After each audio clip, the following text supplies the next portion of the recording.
Okay, so magandang gabi sa lahat ng nakikinig at sumusubaybay ng ating programang Manibela ng Masa on the Go. Nandito naman po tayo at magkakasama-sama sa loob ng isang oras para sa opinyon, talakayan, inaing ng bayan. Tumawag lamang sa 0956-512-2086. Siyempre, dito lamang po yan sa Empilan ng Paranaque Net Radio Worldwide.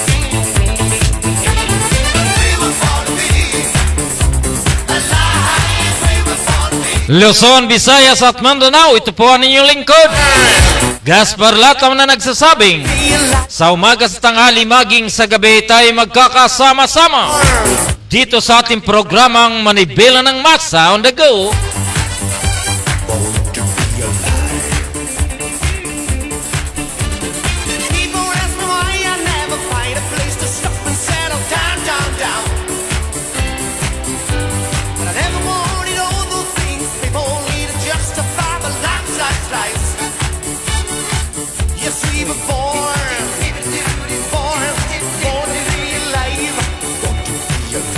Ngayon po ay April 18, 2020 po, 22 Lunes.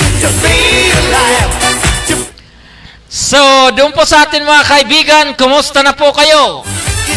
Dito po sa Metro Manila, diyan po sa lugar ng Cavite, Bulacan, maging diyan po sa lalawigan ng Rizal, maging dito po sa lugar ng Bulacan, maging dito po sa Pampanga, Pangasinan, Tarlac, dito po sa lalawigan ng Baguio. Kumusta po kayo? Noong nakaraan linggo ay medyo mahaba-haba po ang ating pong bakasyon mula po Huwebes Santo, Biyernes Santo, Sabado de Gloria, at ganun din po yung tinatawag na Easter Sunday kahapon. So, marami po ang nagnilay-nilay, samantalang marami rin po ang nagbakasyon sa iba't ibang tourist spot doon po sa kanilang probinsya, maging doon po sa mga, sabi nga po nila, samantalahin na tayo po ay magbakasyon. So, bagamat po ang inyong lingkod ay nanatili lamang po dito sa Metro Manila, dahil ang inyong po lingkod ay wala pong pambakasyon, dahil po ang inyong lingkod ay paikot-ikot lang po rito. At hindi rin po natin nakalimutan na kahit papano po ay tayo ay magnilay-nilay, at tayo naman po ay pumunta naman po tayo sa simbahan upang tayo po ay manalangin.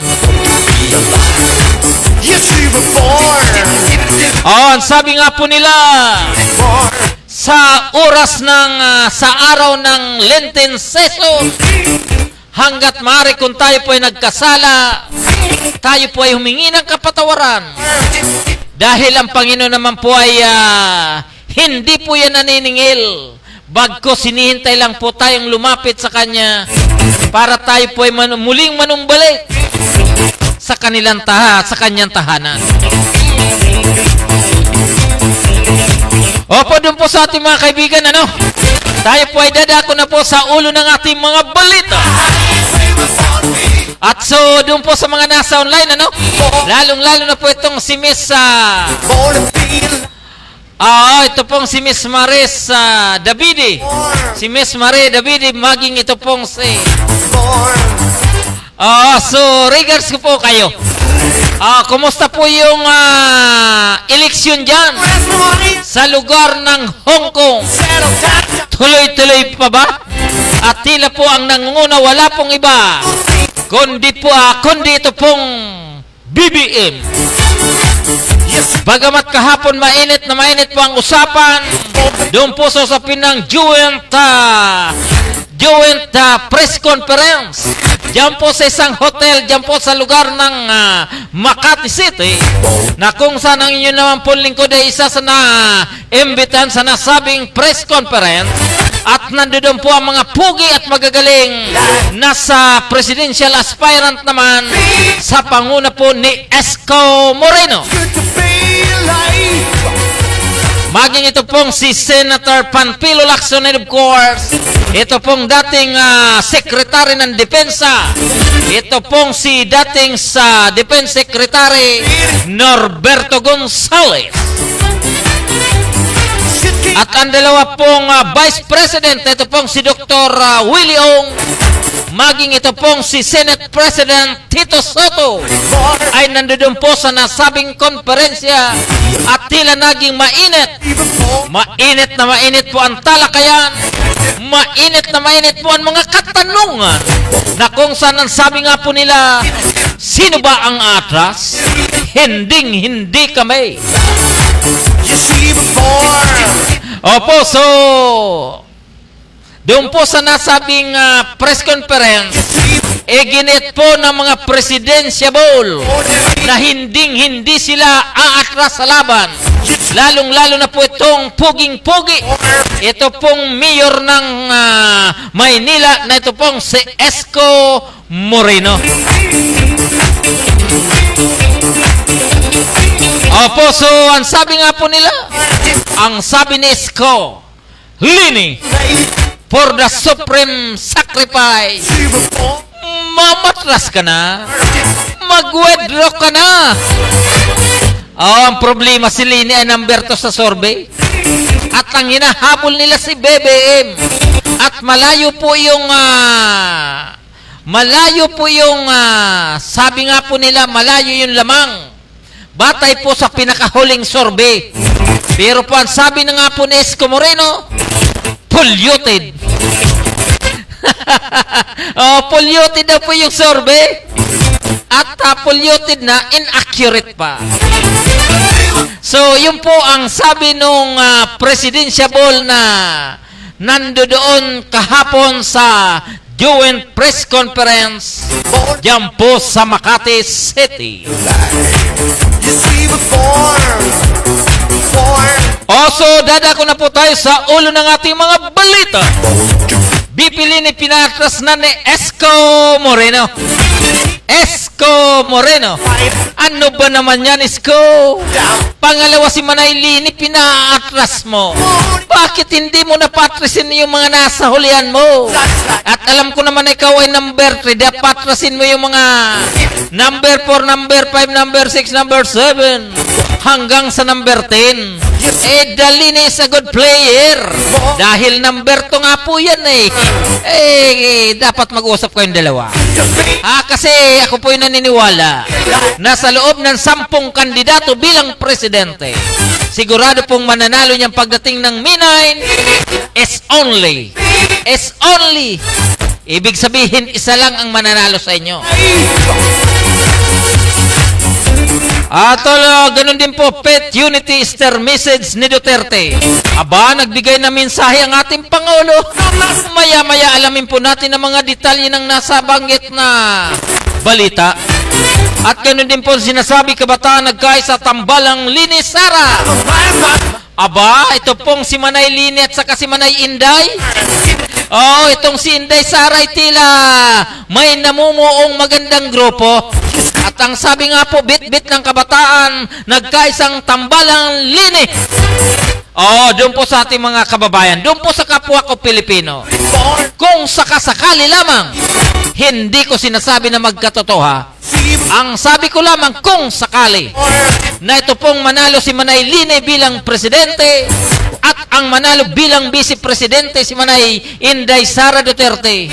Batay po sa kasaysayan ng ating bansa, first time po na magkakaroon ng vice-presidente at presidente na parehas. Inanantahanan. Kapag inanantahanan, ilaw ng tahanan. Kapag ilaw ng tahanan, liwanag ng kinabukasan. Kinabukasan ng ating bansa ba? Ganun din po sinasabing walang atrasan, tuloy ang laban. Ito po yung main topic nung nakaraang kahapon. At ganun din po sinasabing katangian ng epektibong leader, inilahad ni Ping Lacson. So no question tayo kay Ping Lacson, ha? Ang sabi po ni Miss Jasper Siren Say, magandang gabi. At sa lahat po ng manonood ng ating programang Manibela ng Mas on the Go. So magandang gabi rin po sa inyo, ha? Ganun din po sinasabing patay kay Bagyong Agaton, pumalo na sa 172. Marami-rami po ito, ano? At ganun din po sinasabing cargo ship na sunog sa karagatan, isa patay. At kanina lamang, nagkaroon po ng press conference din po and barangay captain invitation. Ito pong kasalukuyan tumatakbong senador na dating sekretary ng ito pong tinatawag na anti-corruption na ito pong si Greco Bilhica. Kitang-kita nyo naman po yan. Magandang lalaki yan. Lamang po ng 2 paligo sa inyong lingkod. Opo, ang batay po sa kanyang magandang plataforma, ang sabi niya po sa usapin ng corruption, maging sa usapin ng droga, kapag siya po ay manalo, siguradong ipagpapatuloy kung ano pong sinimulan ni Pangulong Duterte sa usapin ng illegal na droga, maging dito po sa usapin ng corruption, sigurado niyang itong ipagpapatuloy upang yung pong mga nasalanta, yung pong naging paralyzed na, yung pong mga nasalanta ni Pangulong Duterte sa usapin ng droga, ganun din po doon sa pagsupo sa usapin ng katiwalian sa ating gobyerno. Sigurado po itong si Senator Greco Bilhica, sureball na ng kanyang ipagpapatuloy sa oras na po siya ay manalo. So palakpakan po natin yan, Mr. Chairman. Dahil po itong si Senator Greco Bilhica, yung pong kanya mga binitawang pananalita, tayo po ay may full video dyan. Kaya lang sa ngayon, hindi na po natin i-upload dahil kapos na po tayo sa oras. But don't worry, by tomorrow, ang kanyang pong buong mensahe ay talaga naman pong ipapalabas po natin dito po sa ating studio, dito po sa ating programang Manibela ng Mas Sound the Go, sa ilalim po ng Paranaque Net Radio Worldwide.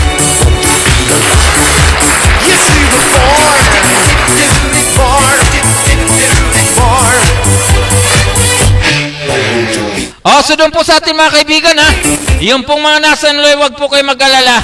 At maya-maya lang po ay amin po kayong kukumustahin. Saan man po kayong panig ng Pilipinas, maging kung saan man po kayo panig ng mundo, kapag kayo po ay nanonood, siguradong kayo po ay aming kukumustahin. Ngayon po ay Lunes sa April 18, 2022.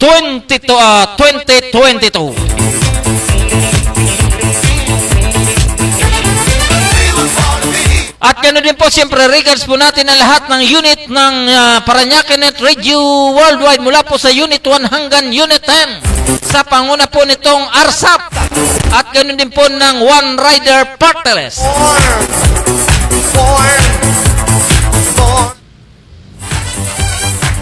Okay, para sa ulo ng ating mga balita, Miss Aba Pascua, pasok! Para sa detalye natin mga balita, walang atrasan, tuloy ang laban for Prexibets nagkaisa. Nanindigan ang 4 na presidential candidates na ituloy nila ang kandidatura sa pagkakapresidente sa gitna ng mga panawagan na sila'y umatras. Ito ang sinabi ni na presidential aspirants Isko Moreno, Senator Ping Lacson at Norberto Gonzales sa isang press conference kahapon sa Makati City. Sa joint statement na binasa ni Moreno na nangako silang manindihan sa pamahalaan sinuman ang mapili sa kanila bilang kasusunod na Pangulo at hindi magbibitiw sa kampanya at ituloy ang kandidatura upang maging karapat-dapat sa pagpili ng mga Pilipino. Sinabi pa ng alkalde na lumagda rin sa kanilang joint statement si Senator Manny Pacquiao subalit hindi nakarating sa press con. Ginawa ng joint press conference dahil sa panawagan ng kanilang pag-atras base na rin sa resulta ng survey kung saan lumalabas na two-way ang presidential race sa pagitan ni na dating Senador Bongbong Marcos Jr. at Vice President Leni Robredo. Paliwanag naman ni Lacson, hindi sila naghahanap ng revolusyon, kundi nais lamang na ipakita sa taong bayan na may iba pang opsyon para pagpilian, na may iba pang tumatakbo bukod kina Bongbong at Leni. Ayon naman kay Moreno, mas magandang malinawagan ang isipan ng mga tao na hindi dapat magpatuloy pa ang laban na pulahan at dilawan dahil kahit sino ang kanila ay hindi matatanggap ang pagkatalo na maaaring magresulta ng patuloy na sigalot. Kung ayaw ninyo kay Marcos, kung ayaw ninyo kay Leni, na mamili kayo sa amin, wika ni Lacson. Ipinalawag naman ni Gonzales na dapat makita ng tao ang iba't ibang tumatakbong kandidato at hindi lamang tumutok sa lumalabas at sa number 1 at 2 sa surveys. Tuloy-tuloy pa rin po ang ating balita. Leni, pinaatras ni Isko. Nanawagan si Manila Mayor Isko Moreno kay Vice President Leni Robredo na matras sa kanyang kandidatura bilang presidente dahil tumatakbo lamang umano ito para maiwasan ang pamilya Marcos na makabalik sa pwesto. Sa isang joint conference, inalok ni Moreno na ang kanyang sarili bilang alternative candidates upang nais ng mga Pilipino ng kapanatagan sa kanilang kaisipan. Iginiit pa ng alkalde na dapat magkaroon ng supreme sacrifice para matalo ang mangungunang presidential candidate na si dating Senador Ferdinand Marcos Jr. Panawagan pa ni Moreno, sa halip na ang sinasabing let's unity, dapat ay umatras sa ipakita ni Robredo ang supreme sacrifice. Ang laban kay Robredo ay laban kay Marcos, kaya siya tumatakbo, ani ni Moreno. Kung meron umanong supreme sacrifice ay ang number 2 sa survey na dapat ay simula ni Leni, kaya dapat na itong mag-withdraw sa kandidatura kung mahal niya ang bansa.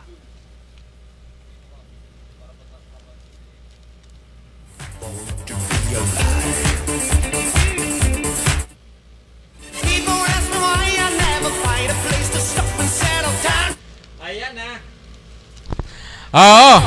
So, yun po ang naging buod ng press conference diyan po sa Manila Peninsula sa lungsod ng Makati kahapon.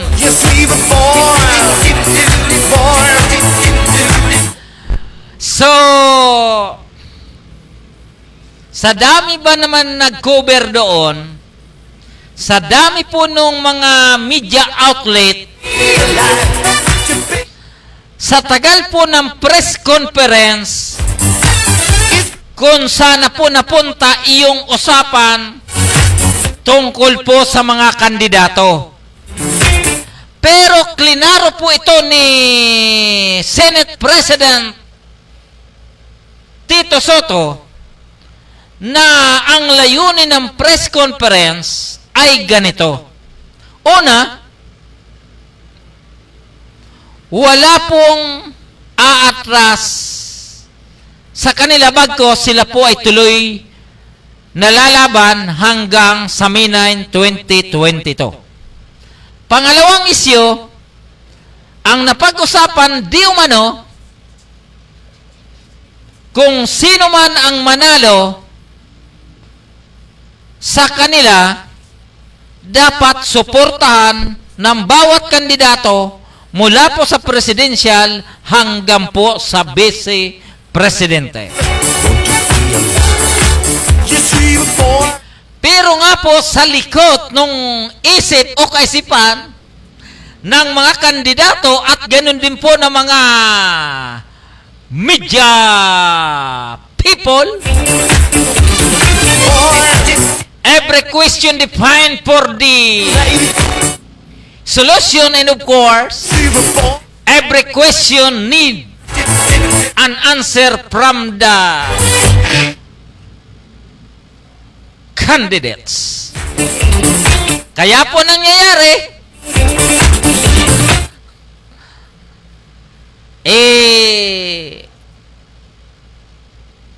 may naging malinaw ang usapan, may naging malinaw ang kasagutan, at ang iba naman po, naging rumble, ang naging katanungan, rumble din po ang naging kasagutan.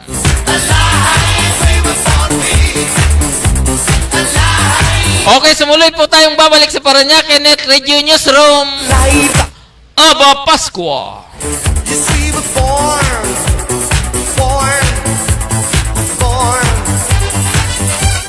Faith Unity, Easter message ni Duterte. Bilang paggunita ng Pasko ng Pagkabuhay o Easter Sunday, nanawagan si Pangulong Rodrigo Duterte sa sambayan ng Pilipino na magkaroon ng pananampalataya sa isa't isa, magkaisa at maging matatag sa paglalakbay bilang tao. Sa Easter Sunday, message ni Duterte, sinabi nito ang mga mamamayang Pilipino ay mananatiling strong and resilient sa mga hamon ng kinaharap ng mga ito sa nakalipas na taon. Dahil pinanghawakan natin ang pangako ng kaligtasan sa pamamagitan ni Kristo Jesus. Dahil dito, hinikayat niya ang sambayan ng Pilipino na maging hopeful of better days at ipagpatuloy ang magtatrabaho para sa magsigla at maiiwasan ang mailiwalas na kinabukasan. Tuloy-tuloy pa rin po ang ating balita. Bongo, nag-abot ng tulong sa mga biktima ni Agaton, ayon kay Pangulong Rodrigo Duterte. Magkasamang nagsagawa sina Pangulong Rodrigo Duterte at Senator Christopher Bongo ng renal infections sa Baybay City at bayan ng Abuyog sa Leyte noong Biyernes Santo, April 15, upang alamin ang lawak ng naging pinsala ng naganap na malawakang pagbaha at landslide doon, dulot ng tropical storm Agaton na nalasa sa lugar noong nakaraang linggo. Ayon kay Senador Go, walang pinipiling araw ang pagserbisyo sa kapwa kahit Holy Week o kung kailan kailangan ng tulong na malasakit ng mga kababayan nating tinamaan ng bagyo. Sinabi ni Senador Go na ang buong gobyerno sa pamumuno ni Pangulong Rodrigo Duterte ay nagpunta ng Leyte para gampanan ang kanilang tungkulin at siguraduhing makabangong muli ang mga nasalanta ng bagyo. Matapos ang aerial inspection, binisita ni Pangulong Duterte at Senador Go ang mga residente at nag-abot ng tulong sa mga residenteng nasugatan dahil sa bagyo at kasalukuyang nanatili sa outpatient service ng Western Leyte Provincial Hospital sa Baybay City. Pinangunahan din nila ang pamamahagi ng tulong sa mga biktima ng bagyo sa Baybay City Senior High School, kung saan ang tanggapan ni Go ay namigay ng mga pagkain, food packs, mask at vitamins sa mga apektadong residente. Hinikayat din ni Senador ang storm victims na humingi ng tulong medical mula sa alinmang malasakit centers at lalawigan ng Leyte.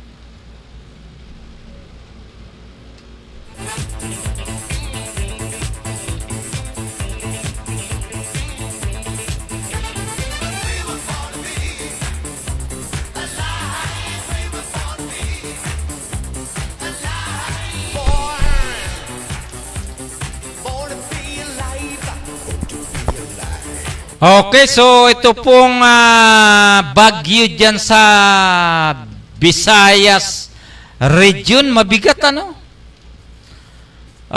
So marami ang namatay sa mga hindi inaasahang pangyayari. Mabuti na lang po itong si Pangulong Duterte at saka itong si Senator Bongo naman ay tuloy-tuloy pong naghahatid ng tulong sa mga nasalanta ng bagyo.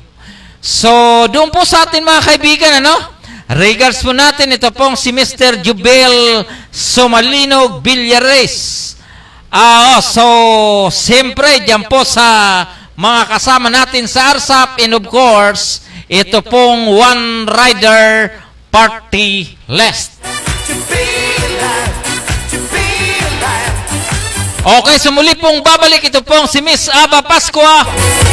Aba Pascua, pasok! Ganon din po itong FPG Partless. FPG Partless. Friends of the Foreign Jobless. FPG Partless. Okay, Miss Aba Pascua, pasok!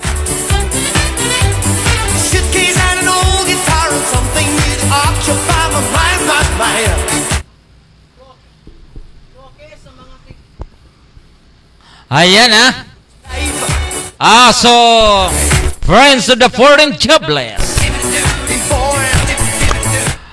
FPG Partless. Roque, sa mga kritiko ng UP, igalang ang kalayaan sa pagpapahayag. Sinabi ni Unity Team Senatorial Candidate Harry Roque na ang mga kritiko ay tumatahol sa maling puno dahil sa pag-ugnay ng kasalanan ng ama kay presidential candidate Ferdinand Bongbong Marcos Jr. na nangunguna sa mga survey sa halalan. Umapila rin si Roque sa academic community ng Universidad ng Pilipinas, UP, sa igalang ang lahat ng anyo ng pagpapahayag. Kabilang ay tinuturing nitong hindi popular na kaisipan at pananalita tulad ng suporta sa kandidatura ni Marcos. Father shall not be put to death for their children. Sinabi ni Roque na ang nagmula sa pamilya ng mga pastor ng protestante na hindi patas na ibigay ang kanyang anak ang mga kasong kriminal ng yumaong Pangulong Ferdinand Marcos. Muli niyang giniit ang mga nakababatang Marcos ay hindi hinatulan ng graft and corruption o paglabag sa karapatang pantao. Former Senator Marcos was implicated as a party to the civil case against the Marcos estate because he is the administrator, but the estate are not Bongbong Marcos is the one liable for the unpaid state tax ayon kay Roque. Tuloy-tuloy pa rin po ang ating balita, suporta sa KBL, kay BBM, solido. Solido at hindi magbabago ang suporta kay Kilusang Bagong Lipunan, KBL, kay Presidential Front Runner Ferdinand Bongbong Marcos Jr. Kasabay ng pagbibigay linaw na walang katotohanan ng inabandona na ito ang ibilang nilang miyembro, partikular na ang mga nasa Baguio chapter. Sa pulong pampabalitaan, binasa ni KBL Vice President for Luzon, Chris Garrido, ang opisyal na pahayag ng kanilang partido na pinabulalaan ng mga naglabasang ulat na ilan sa kanilang Baguio chapter members ay inabandona na ang kandidatura ni Marcos. Ayon kay Efren Ranfanan Senior, KBL National President, nais nilang impormahan ang publiko na walang katotohanan ang napaulat na bumibitiw sila sa suporta kay BBM. Napatid kay Garrido, kumikilos umano ang kampo ni Moreno upang gaganapin ang karamihan sa miyembro ng KBL na suportahan ang alkalde ng Manila ng isang desperadong aksyon. Desperadong aksyon. Time was on my side when I was running down the street. Alam niyo po itong si Secretary Harry Roque. He's had an old guitar. Siya po ay yan tinatawag na human rights lawyer. He was born.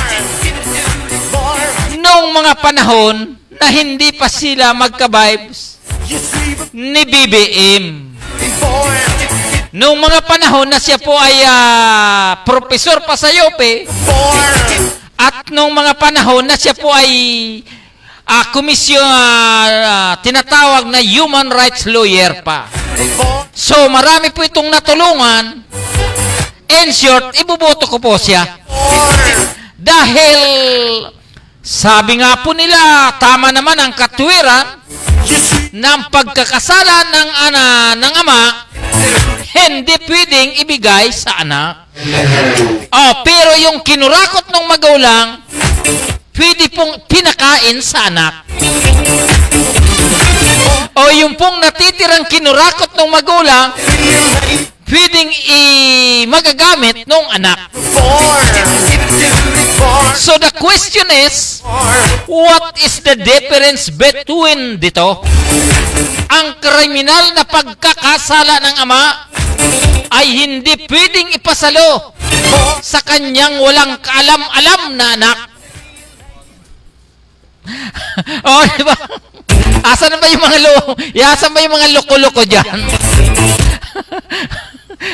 Ganun talaga yung batas, di ba? Hindi pwedeng criminal liability ay bibigay doon sa anak, walang alam yun. Pero pag sa usapin ng civil aspect naman, sa usapin ng recovery, kung maraming nakulimbat yung tatay, pa rin, siyempre, inakulimbat, pwedeng ibigay sa anak para pambili ng damit, pambili ng sapatos, pambili ng ari-arian, pambili ng kayamanan. Settle down, down, down. Ang sinasabi ko, what is the freedom of speech? By the lights, lights, lights. Ang sabi po ni Roque, igalang ang anuman uri ng pamamahayag. Basta yan po ay galing sa kanyang prinsipyo at kaisipan. Kaya po ang inyong lingkod, sinasamantala ko na. Ang sabi nga po kay Miss Maribek Bermeda, magandang gabi po sa iyo, madam. Doon po sa ating mga kaibigan na napag-usapan lang po natin ito. Bagamat ito po ay mga kwento-kwento na walang kwenta. Pero pinag-uusapan pa rin.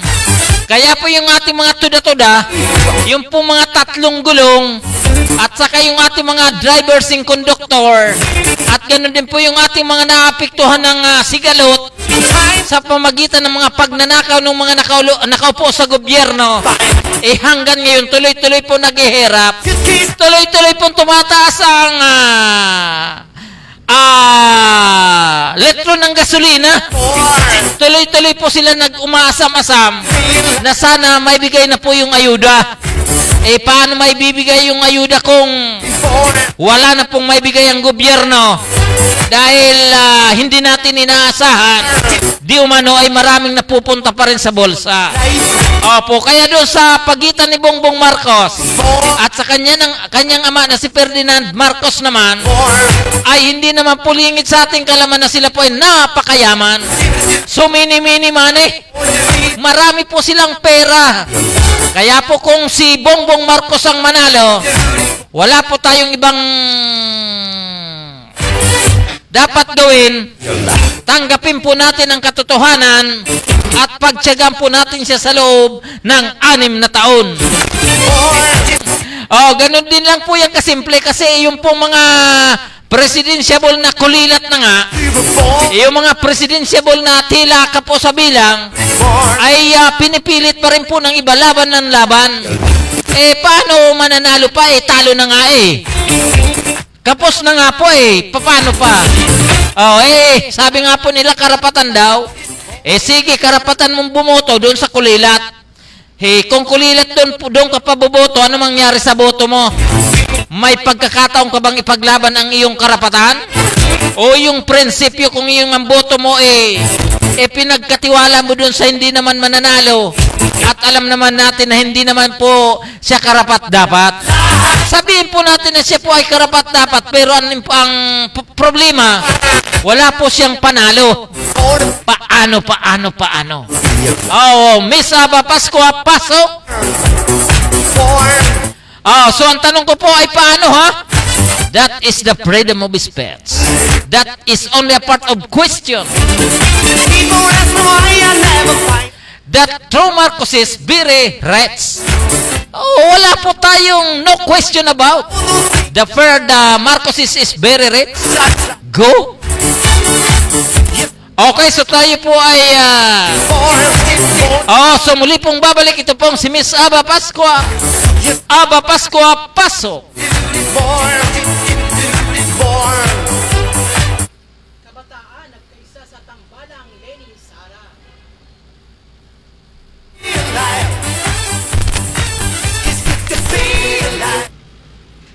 Kabataan nagkaisa sa tambalang Lenny Sara. Lalo pang lumakas ang puwersa ng mga tumitinding para sa tambalang Lenny, Robredo para sa pagkapangulo at Sara Duterte para vice-presidente.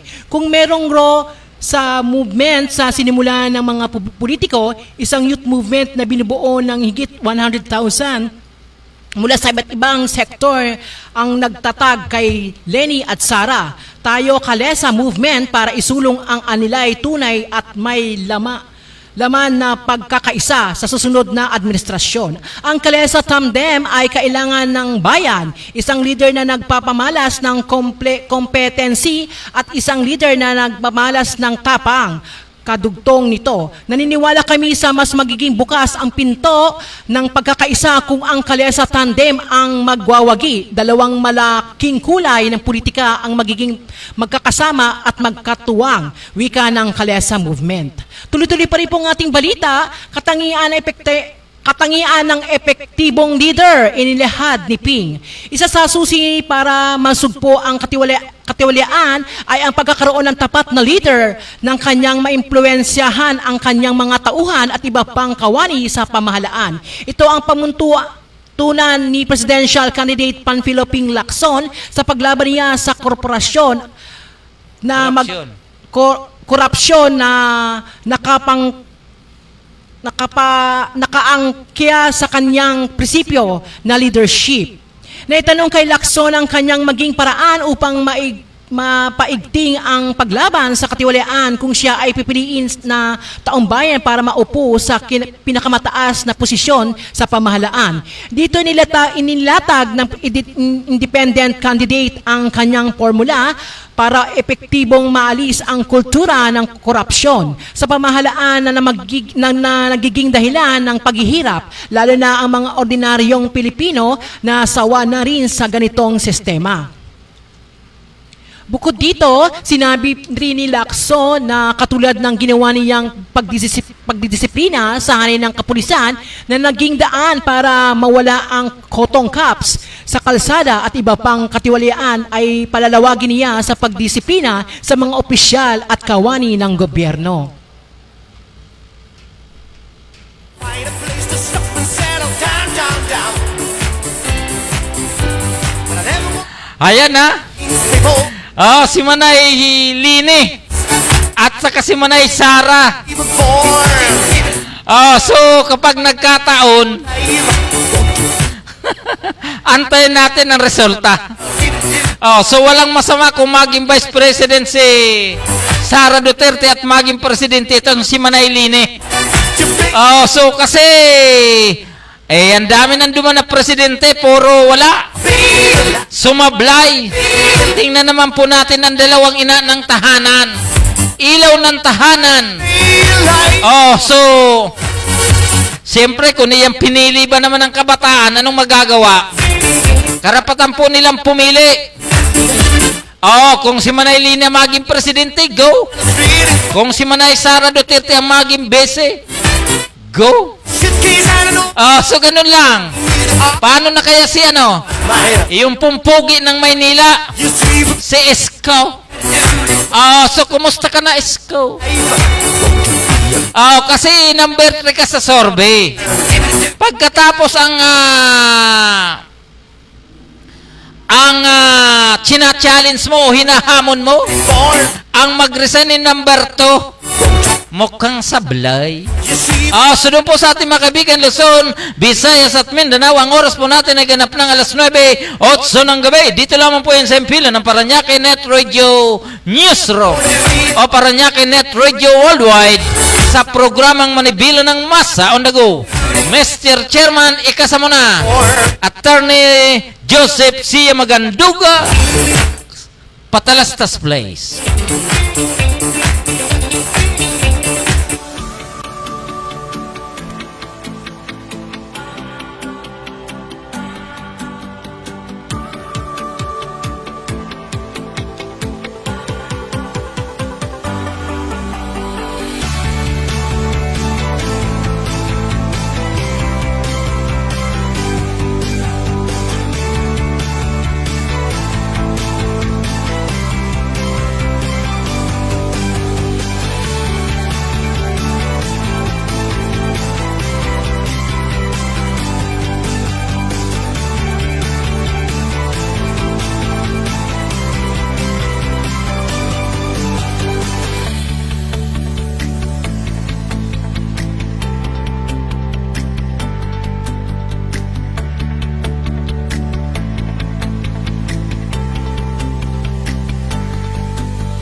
Ayan po, Attorney Joseph Sia Maganduga, Congressman Distrito 2 ng Lungsod ng Parañaque. Magaling maasahan, Agila ng Parañaque, Attorney Joseph Sia Maganduga. Okay, doon po sa ating mga kaibigan Luzon, Visayas at Mindanao. Ang oras po natin ay ganap ng alas 9:11 ng gabi. Dito lamang po yan sa ating programang Manibila ng Masa on the Go. And of course, regards po natin ito pong si Janet Di Guzman ng Barangay Santo Niño. At ang pagbati po mula kay Miss Janet Pascualatam. At ganoon din po, binabati po natin ito pong si Miss Adelaida de la Cruz. Diyan po sa San Jose del Monte, Bulacan. Kumusta ka na, Adelaida? Kumusta ka na, pamangkin? Kailan ka uwi ng probinsya? Kumusta na, kailan ka uwi sa San Miguel, Tigaon, Camarinesor? Para makiramay sa huling hantungan ng aking kapatid na si Idi Latam. O, doon po sa ating mga kaibigan na tuloy-tuloy pa rin po tayo sa ating mga balita. Miss Aba Pascua, pasok!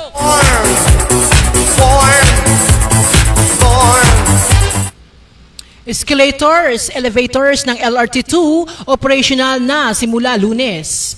Mas marami pang escalators at elevators ng Light Rail Transit Line 2, LRT2, ang magiging operational na simulan ngayong Lunes, April 18. Ito ay matapos ang pagdaraos ng Holy Week, maintenance activities ng naturang railway system. Sa inilabas na advisory ng Light Rail Transit Authority, LRTA, simula ngayong darating na linggo, ang mga operational na escalators sa mga istasyon ng linya ay magiging 52 na mula sa dating 31 lamang. Sa kabuuan ng LRT2 ay mayroong 72 escalators at 40 elevators mula sa Antipolo hanggang Recto Avenue sa Maynila. Anang LRTA, layunin nilang maging operational ang lahat ng elevators at escalators sa lahat ng istasyon ng LRT2 sa lalong madaling panahon upang maging komportable ang commuting public, particular na ang mga senior citizens at persons with disability o PWD. Tuloy-tuloy pa rin po ang ating balita, kahit di bakunadong mag-aaral, tanggapin sa lahat ng paaralan. Nagbabala si Sorsogon Governor Chis Escudero na hindi dapat itaboy ang mga pampublikong paaralan ang mga estudyante na di bakunado. Sa gitna ng paghahanda ng sistemang pang-edukasyon ng bansa para sa face-to-face classes. Ginawa ng dating mambabatas na nagbabalik Senado ang kanyang panawagan, makaraang ilunsad ng Department of Education, DepEd, ang maagang pagpapatala para sa akademikong taon 2022-2023 na nag-umpisa noong March 25 at matatapos sa April 30. May mga ulat na ang inihinga ng ilang paaralan ang mga estudyante ng proof of vaccinations bago sila mailista sa in-person schooling. Bawal ito dahil we cannot hinder access to education on any condition because this is a fundamental human right, ani ni Escudero. Sinabi ni Escudero na nakasaad ang saligang batas ang pag-aatas sa estado na protektahan ang isusulong ang karapatan ng lahat ng mamamayan sa dekalidad na edukasyon. Sa lahat ng antas at nakamandato dito ang paggawa ng pamahalaan ng mga kinakailangang hakbang upang ang edukasyon ay maging para sa lahat, bakunado man o hindi, karapat nilang makapag-aral sa public man o sa pribado.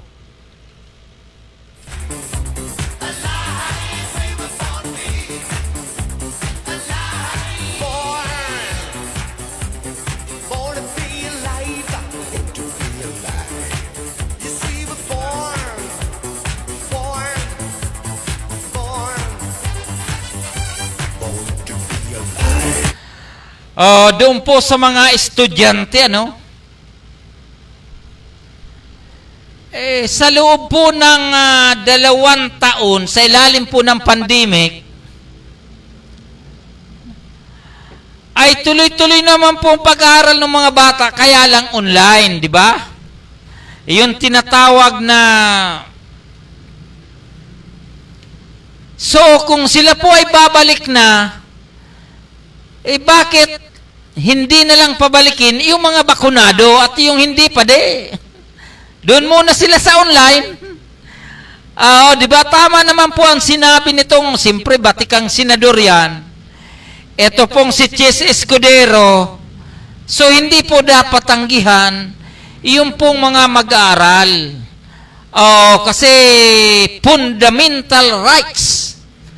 So, kapag sinabing fundamental rights, proteksyonan nyo ang karapatan ng tao. Dahil talagang proteksyonan yan. Hindi pwedeng baliin. Kaya kayo ang gumawa ng paraan.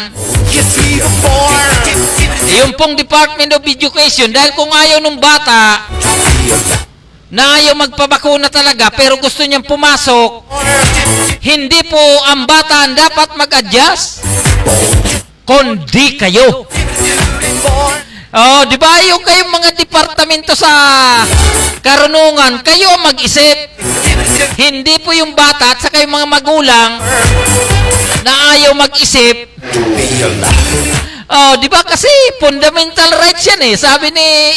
Sabi ni Chis Escudero. So, wag po natin palalimin ang diskusyon. Ang importante dyan, dahil ang pinag-usapang karunungan, huwag niyong tanggihan ang kabataan na gusto mag-aral kahit hindi po sila bakunado. Bagkos kayo mag-isip, kayo mag-adjust. Kahit yung hindi pa bakunado ay makapag-aral at matuto. Wala kaming pakialam kung iyan po ba ay physical o kaya hybrid o kaya yung online. Basta importante, huwag niyong tanggihan. Kung hindi nyo kayang i-accommodate, di-enroll nyo lang. Pagdating ng 1 year, after 1 year, nasa inyo po yan kung ipasa nyo o hindi. Kapag hindi kayo magturo sa bata na hindi bakunado, kapag binagsak nyo, pati kayo babagsak din. Kapag pinasan nyo, pati kayo magiging bobo rin. Kasi alam nyo naman na hindi nag-aaral ang bata, ipapasa nyo. Dapat kayo ang kumilos, kayo ang gumawa ng paraan na yung bata ay matutong mag-aral. Hindi sa pamagitan ng pagpasalamang, bagko sa tunay na karunungan tungkol na tunay na pagtuturo ng mga edukador. Yung pong mga biyasa sa karunungan. Ganun lang po yan, Doon po yung mga nasa online, pagpasensyahan nyo na. Medyo radicals in rascal. Rascal po ang ating paliwanag tungkol dyan. Kasi both side kasi parehas may both side may parihong katwiran, pero pag sinabing fundamental, wala po tayong magagawa dyan, kundi ang kanilang karapatan ay manatiling kanilang karapatan ay hindi pwedeng baliin kung sino-sino man lang. Doon po sa ating mga kaibigan, muli pong babalik. Ito pong si Aba Pascua. Aba Pascua, paso! When I was running down the street, it was the fine, fine, fine. Dagdag budget sa local tourism isusulong. Kailangan ng mga lokalidad ang mas malaking tulong mula sa pambansang pamahalaan para sa payabungin ang kanilang turismo. Dapat bahagian ng sapat na budget ang bawat local government unit, LGU, para sa kanilang sustainable tourism development. At iyan ang ipanukala ng turismo isulong mo party list. Sinabi ni Wanda Teo Tulfo, first nominee ng turismo, dagsana ang mga international at domestic visitors sa ating mga tourist destinations, kaya kailangan ng tiyakin na world-class at safe health-wise ang mga ito. Ani ni Teo, inaasa na maraming Pilipino ang makakabalik sa paghahanap buhay sa pagbubukas ng turismo makaraan ang pandemya. Si Teo ay dating Department of Tourism Secretary at nasabing kulang ang budget ng mga LGU para sa payabungin at pangalagaan ang mga attractions at di natututukan ng mga national government.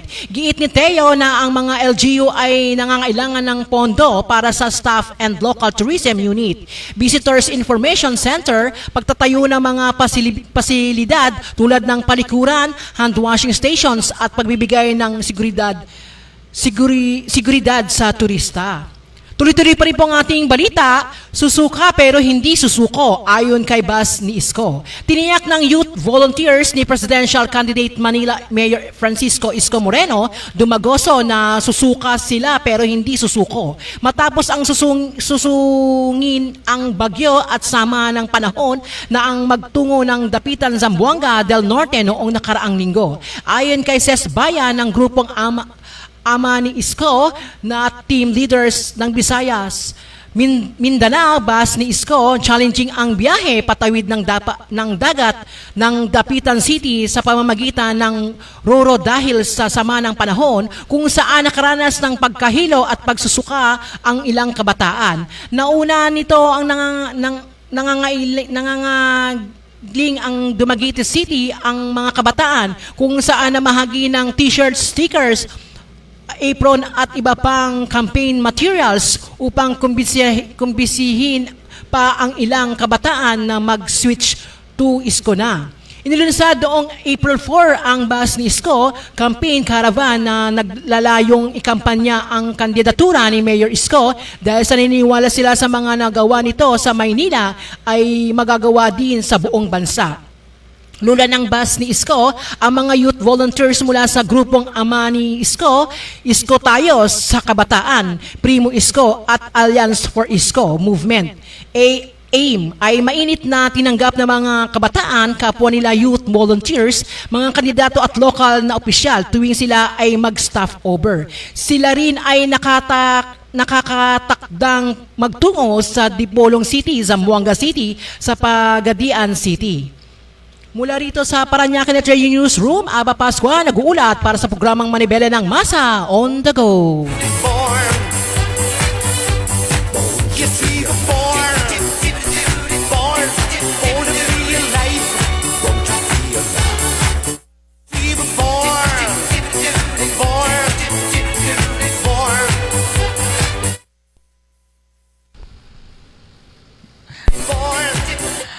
So maraming salamat, Miss Aba Pascua ng Parañaque Net Radio Newsroom.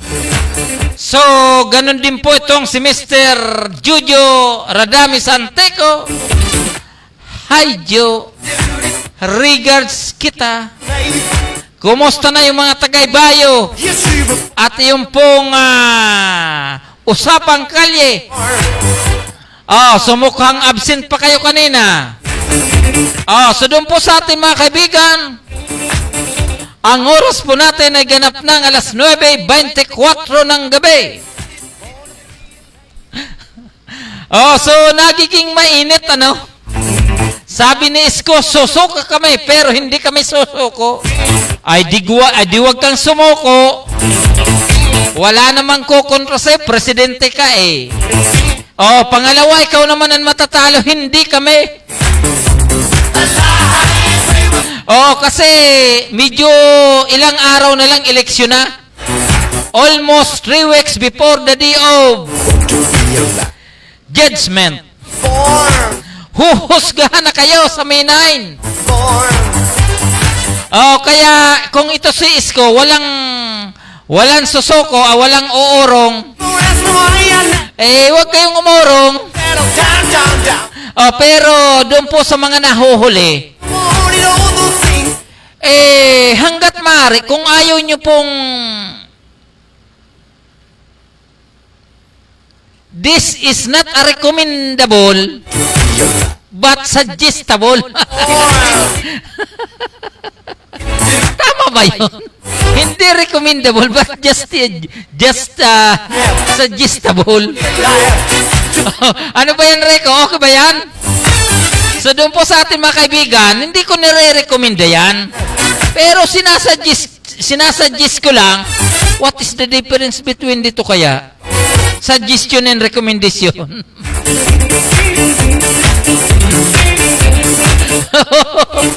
mukhang ano tayo ha. Last time when I was running down the street, it was the Yung mga kapwa namin reporter kahapon, tulilong nami. auction. Doon po sa mga katanungan, doon po sa 3 presidentiable. You see, Kasi ulit-ulit ba? Lilinawin pa. Pagkatapos nung nilinaw na, pinapalinaw pa. Hanggang sa kakalinaw, nagkandala-kuloko, nagkandalabo-labo pa. you see the born for the real life. Doon po sa atin mga kaibigan na huwag po kayo mag-alala. Born, Tayo po ay galing sa Lenten season. born, Ayun po tinatawag na muni-muni. born, Nagkaroon po tayo ng tawag noon. alive, Nilay-nilay ba? born, So nilay-nilay at saka muni-muni magkaiba po yan ha. Yung pong nagninilay-nilay, ano sa Panginoon. Yung nagmuni-muni, nag-iisip lang po yung kung ano-ano lang. Muni-muni ba? Ano bang mga wording natin? Bakit nagsisipasok kayong araw? Bakit nagsisipasok kayong gabi? Palibas ang inyong lingkod po ay pinipilit lang na maging masaya. Dahil ang inyo pong lingkod ay tila medyo malungkot dahil ang aking pong kapatid ay kinuha na po ni Lord kaninang hapon. So ganun po talagang buhay. Tanggapin po natin ang katotohanan na tayo po ay dadaan lang po sa mundong ibabaw. At hindi po ito ang tunay na destinasyon ng bawat isa. Bagkus tayo po ay pansamantala lamang dito po sa ibabaw ng lupa. At ang ating pong destinasyon, bagamat hindi pa po ako nakakarating, pero ang hangad ko po, ang destinasyon ko po, doon po siyempre sa kaharian ng Panginoon. Kaya tayo po ay bagamat tayo ay nagkakasala, ako naman po ay humihingi ng kapatawaran. Dahil hanggat mari ayaw ko mapunta doon sa kabilang lugar na sabi nga po nila habang panahon kang maninirahan doon, kung paano kung mainit yan? Paano kung nandoon ka po sa, nako, I don't like to mention the word. Dahil pangit. Kaya doon po sa ating mga kababayan hangad po ng inyong lingkod na sana po habang tayo po ay nandito sa lupa, tayo po ay nasa panig ng mabuti at nasa panig po tayo ng Panginoon. Huwag po tayong papanig doon sa kabila. Doon po sa mga gawaing hindi kaaya-aya. Doon po sa mga gawain na tinatawag na mortal sin. So, hindi po maganda yan. So, hindi po tayo perfect, but ang importante po tayo po ay umiiwas na gumawa ng kasamaan. Tapos na yung tapos na yung Lenten season, pero naninermon pa rin tayo, So, forget na nga po natin yan, forget. Doon na po tayo sa ibang issue. So ano bang issue ngayon? Tulad pa rin ng dati. Mainit na election 2022. Mabuti na lang po dito sa lungsod ng Parañaque. Kasinlamig ng aircon ang nagiging takbo ng politika. Lalong-lalo na po sa Distrito 1. Kasi po dito, Congressman Edwin Olivares, wala nang talo. Mayor Eric Olivares, wala rin talo. Doon po sa mga konsyales, ang iba may talo. Pero siguradong 8 ang mananalo. Pagdating naman po sa Distrito 2 at sa Vice Mayor, hindi pa alam kung sino ang mananalo. Dahil close fight ang labanan ng 3. Vice Mayor Juan Villapuerte, Vice Mayor Binky Pabes, Vice Mayor Tis de Asis. Lahat yan magagaling. Lahat yan kumukumpas. Lahat yan kumikikig. Lahat po yan may tao. So, tuloy-tuloy lang po ang laban. 3 weeks before the day of election. So, hindi pa po natin alam kung sino ba sa kanila ang magwawagi bilang Vice Mayor of the City of Parañaque sa May 9, 2022 election. At ganoon din po sa usapin ng Congress, ma'am. Diyan po sa Distrito 2, Agasta Bunting versus Attorney Joseph C. Maganduga, Agila ng Parañaque, abogado lubos na maasahan ng bawat Parañaqueño. So kaya po doon po sa mga Distrito 2, iba naman, bago naman, abogado naman. Pwede ba yun? Abogado naman. Pwede ba yun? Di ba ito pong si Attorney Joseph C. Maganduga ay talagang matindi po yung mga tinatawag na platform of government. Bigat. Suwak na suwak po sa mga taga-Distrito 2 at sa buong lungsod ng Parañaque pag nagkataon. Kaya po doon sa mga taga-Distrito 2, iba naman, bago naman, abogado naman, Attorney Joseph C. Maganduga, Agila ng Parañaque. Okay, doon po sa ating mga kaibigan, ang oras po natin ay ganap ng alas 9:32 ng gabi. At malapit na po tayo magtatapos ngayon pa sa ating programa. Kaya doon po sa ating mga kaibigan na sa kasalukuyan na hindi ko pa po nare-regard, hindi ko pa po nababate, binabati ko po kayo. Di ba? So, binabati ko po kayo lahat. Ganun din po itong masipag, magaling at talagang maasahan. Ito pong the City Treasurer of the City of Parañaque. Ito pong si Professor Anthony Polmano. Sir, magandang gabi po sa iyo. At maraming salamat po sa iyo sa pagtulong po sa inyong lingkod. Ang sabi nga po, Janet de Guzman is watching, Mary Candido Rama is watching also, and of course, ito pong ating CPC, Nieta Chavez, magandang gabi po sa iyo.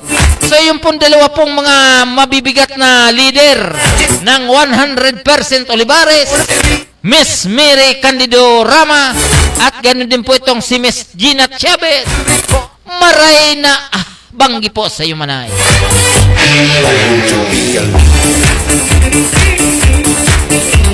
Okay, doon po sa ating mga kaibigan, malapit na po tayo magtatapos. So, doon po sa ating mga kaibigan, dito po sa lungsod ng Parañaque, sa panguna po ni Mayor Edwin Olivares, Vice Mayor Rico Goles, and of course, Congressman Eric Olivares, maging itong the city government, ito pong tinatawag na city administrator na si Attorney Fernando Ding Soriano, and of course, ito pong Public Information Office, Mr. Mario Jimenez, maging ito pong Executive Director ng Parañaque Anti-Drug Abuse Council Office, Mr. Andres Altarejos, and of course, with his staff. And ganoon din po itong the City Treasurer's Office, Professor Anthony Polmano. Magandang gabi po sa inyong lahat. Doon po sa ating mga kaibigan, Luzon, Visayas at Mindanao.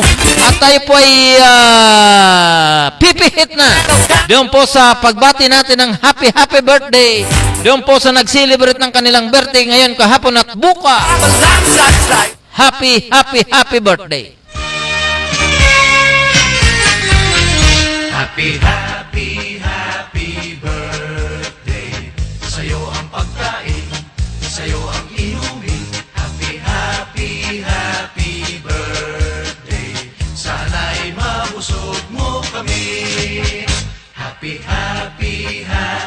birthday. Sa'yo ang inumin, sa'yo ang pulutan. Happy birthday. Sana'y di tayo malasing. Happy birthday. Sa'yo ang tugtugan, sa'yo ang sayawan. Happy birthday. Sana'y lumigaya ang lahat.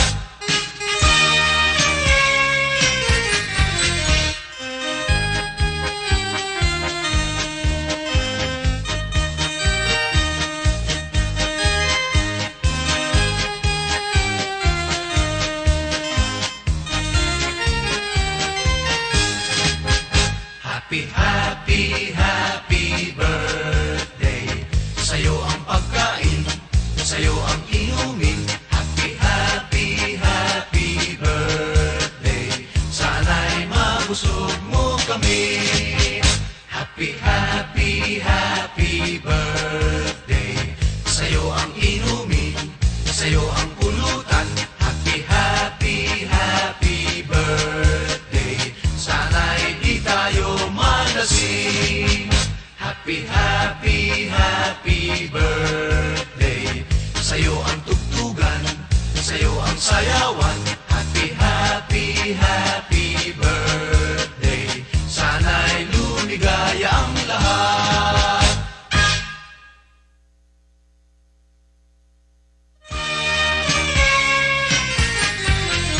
Happy, happy, happy birthday.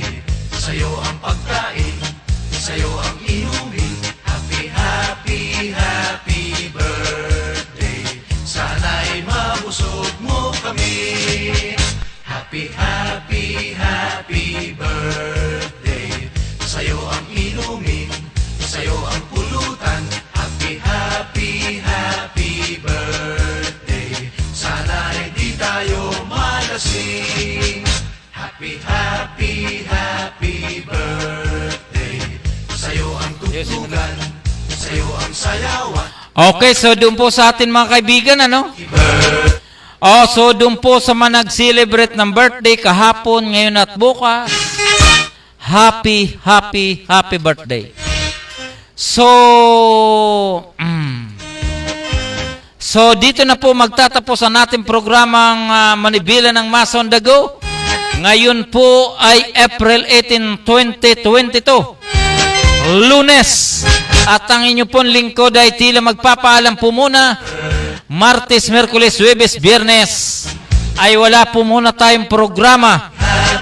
Dahil sa kasalukuyan po ang inyong lingkod ay uwi po sa lugar ng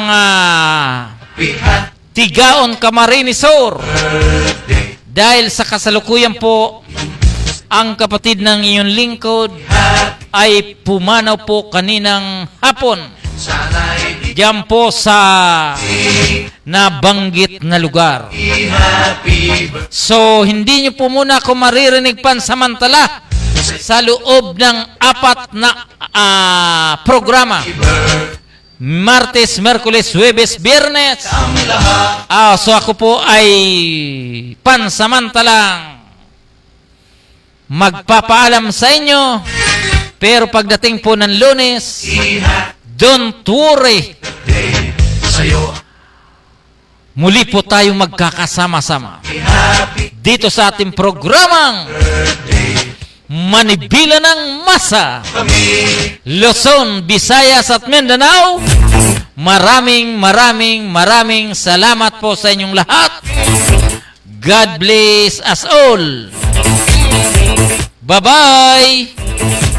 Bye-bye.